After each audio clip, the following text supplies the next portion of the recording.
আসসালামু আলাইকুম। আমি ডাক্তার মেজবাহুল আলম, নাক কান গলা রোগ বিশেষজ্ঞ ও হেড নেক সার্জন। কর্মরত আছি চৌদ্দগ্রাম উপজেলা স্বাস্থ্য কমপ্লেক্সে। আমাদের কাছে অনেক সময় অনেক বাচ্চা রোগী আসে। বাচ্চার অনেকদিন ধরে জ্বর, সর্দি, কাশি এগুলো লেগে থাকে এবং বাচ্চার মা বলে যে বাচ্চার নাক দিয়ে নিঃশ্বাস নিতে পারছে না এবং বাচ্চার রাতে ঘুমানোর সময় মুখ খা করে ঘুমায়। এসব ক্ষেত্রে এগুলো আসলে মেইন কারণ হচ্ছে এডিনয়েড। এই এডিনয়েডটা হচ্ছে নাকের পেছনে একটা টনসিল। এই টনসিলটা যদি অর্থাৎ এই এডিনয়েডটা যদি বড় হয়ে যায় সেক্ষেত্রে বাচ্চার স্বাভাবিক শ্বাস-প্রশ্বাসটি বাধাগ্রস্ত হয় এবং বাচ্চার ঠিকমতো ব্রেনে অক্সিজেন প্রবেশ করতে পারে না। ফলে এই যে সর্দি, কাশি, নাক বন্ধ হয়ে যাওয়া অথবা মুখ হা করে ঘুমানো এই সমস্যার সাথে সাথে বাচ্চার কিছু মানসিক বিকাশ বাধাগ্রস্ত হয়।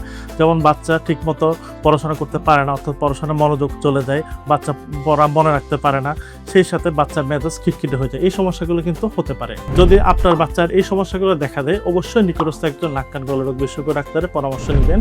তিনি ওষুধের মাধ্যমে অথবা অপারেশনের মাধ্যমে চিকিৎসা করলে অবশ্যই এই সমস্যা থেকে আপনি প্রতিকার পেতে পারেন। ধন্যবাদ। আসসালামু আলাইকুম।